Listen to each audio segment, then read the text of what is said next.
Então, continuando, nós estávamos falando sobre aquisição da linguagem, desenvolvimento da linguagem. Parte 2, aquisição da linguagem. A aquisição da linguagem ela é explicada por várias teorias.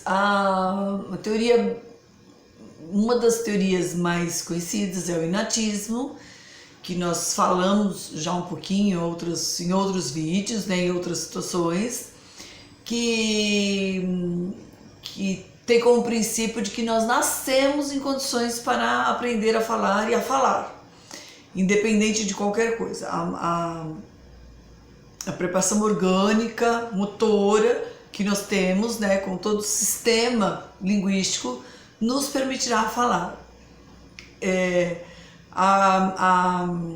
A explicação, a teoria cognitivista acredita que mesmo que nós tenhamos condições para falar, nós precisamos aprender, o nosso cérebro precisa aprender a falar. Então o cognitivismo tem como princípio de que a gente precisa aprender a falar, e essa aprendizagem acontece ao longo aí do nosso desenvolvimento genético, psicogenético, de acordo com os fatores hereditários que herdamos, de acordo com as condições do crescimento orgânico, os estímulos. A teoria socio-interacionista, que é a teoria vigotskiana e de outros teóricos que tem como apoio a cultura, o meio social, o meio cultural, acreditam que nós desenvolvemos a linguagem, por meio da interação social, nas trocas, nas relações interpessoais, na fala intrapessoal, na internalização, pelo processo de mediação com o outro, através da nossa relação com os objetos de conhecimento com os quais vamos tendo contato ao longo da nossa vida.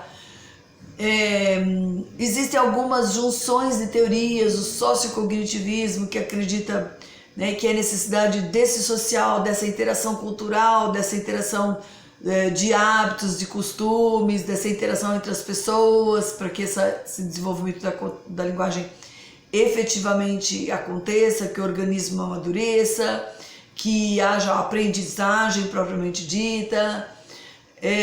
Então tem várias teorias que tentam explicar, não dá pra gente saber se tem uma certa, se tem uma errada, se tem uma que dá conta de responder. O que importa a gente saber é que a linguagem é realmente, isso a ciência tem comprovado arduamente, algo adquirido. Se um bebê logo que ao nascer for colocado numa floresta em contato com animais, sem contato nenhum com o ser humano, mesmo que ele tenha nascido com todas as condições prévias para falar, sem nenhuma deficiência auditiva, sem nenhuma deficiência na fala, sem nenhuma deficiência fonológica, sem nenhuma deficiência mental ou neurológica, ele não vai falar. Provavelmente ele vai imitar os animais com os quais ele conviver ao longo da sua vida.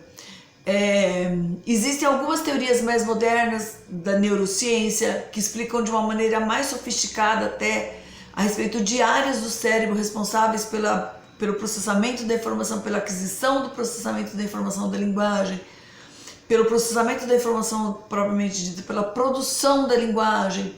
Isso nos capacita para uma linguagem mais sofisticada, para uma forma de pensamento mais sofisticado.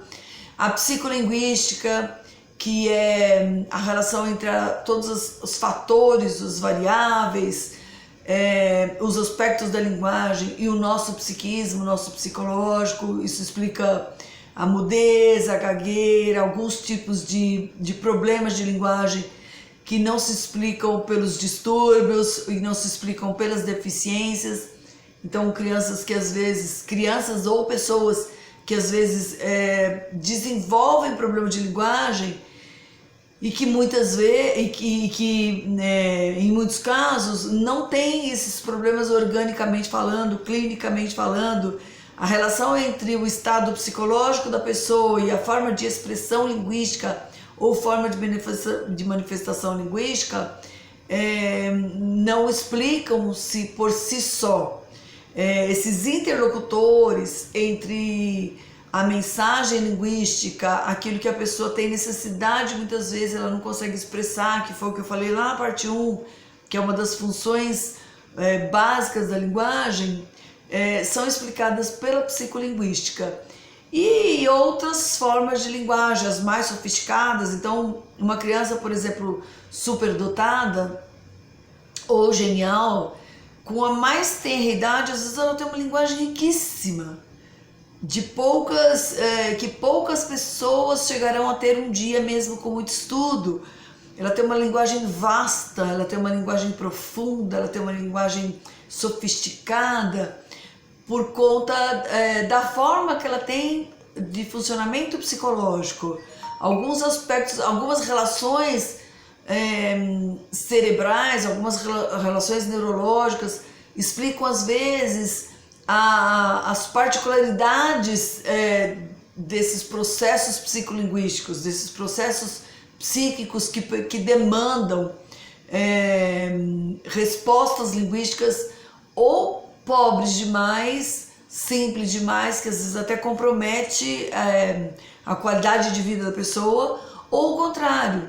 Então a linguagem é tão importante que às vezes uma pessoa estuda bastante, mas como ela não desenvolve essa linguagem, ela não consegue expressar-se adequadamente, ela não consegue expressar tudo aquilo que ela sabe. Nós vivemos em grupos sociais com os quais convivemos, e que a linguagem é fundamental para que haja uma harmonia, para que haja um bom relacionamento social nesse grupo. E muitas vezes esse relacionamento social ele é comprometido por essa linguagem, que a pessoa não consegue expressar adequadamente, ou expressar com a qualidade necessária, ou passar uma linguagem, ou passar uma mensagem de uma forma expressiva, ou de uma forma clara, ou de uma forma coesa, ou de uma forma convincente. E o contrário também é verdadeiro. Muitas vezes pessoas que não tiveram assim, um desenvolvimento acadêmico, não tiveram uma escolarização, conseguem fazer isso muito bem. Tem também o exemplo dos artistas, que têm formas linguísticas completamente diferenciadas de outras pessoas, os poetas, os músicos, os atores, né? Os que usam a expressão corporal. E aí a gente poderia dar milhares de exemplos. E as pessoas no dia a dia mesmo comum, às vezes numa reunião de empresa, numa reunião de escola, numa reunião de trabalho, nós temos vontade de falar uma coisa, de dar uma ideia, de ter uma participação, e temos uma ideia boa e não conseguimos expressar essa ideia.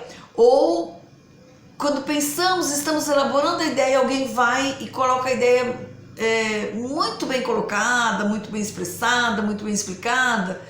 E isso explica que ela tem uma forma de funcionamento linguístico diferente, e que talvez eu tenha que aprimorar, ou talvez aquela pessoa tenha que aprimorar, enfim. Qual a importância disso tudo? A importância disso tudo é na escola. Na escola, a criança muitas vezes não tem essa oportunidade